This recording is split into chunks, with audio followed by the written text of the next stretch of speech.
Саумал жаңа сауылған бие сүті, одан қымыз ашытылады. Сүтті сауғанда қалайы ыдысқа сауса, шипалық қасиетін тез жояды. Саумалды қыш ыдысқа, не болмаса ысталған қауаққа сауады.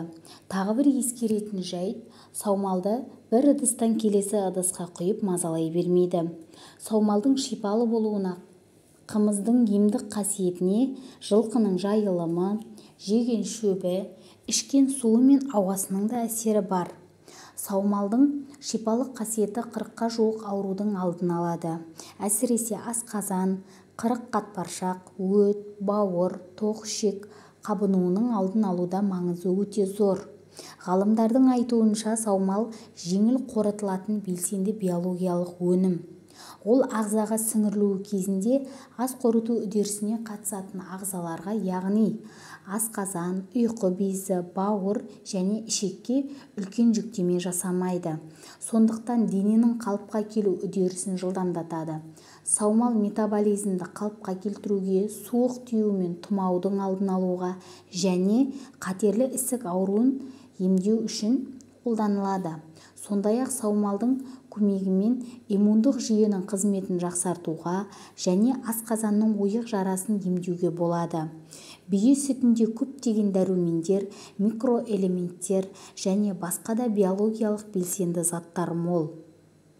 Айта кетерлігі, мұндағы кейбір микроэлементтер басқа сүт өнімдерінде кездеспейді. Саумалдың құрамындағы С дәруменінің мөлшері сиыр сүтінен 7 есеге жоғары. Қазірде Еуропа ғалымдарының өзі саумалды емдік және диеталық өнім ретінде пайдалануға кеңес береді. Көптеген адамдар бие сүтін қалай қолдану керектігін біле бермейді.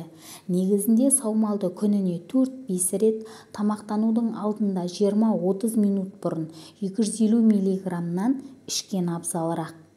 Ем осылай жалғаса берсе, бір аптадан кейін адамның көңіл-күйі көтеріліп, ұйқысы жақсарып, асқа деген тәбеті ашылады. Емделу уақытысы 1 ай. Бие сүті сауылғаннан кейін 3 сағаттың ішінде негізгі қасиеттерін жоғалта бастайды. Мұны да біле жүрген жөн. Бірақ саумалды мұздату арқылы өмірін ұзартуға болады. Осылай еткенде ғана табиғи өнім барлық биологиялық белсенді компоненттер менен дәрумендерді өз бойына сақтайтын болады. Ақпаратым ұнаған болса, каналыма тіркеліп, лайк басып, комментария қалдыруды ұмытпаңыз.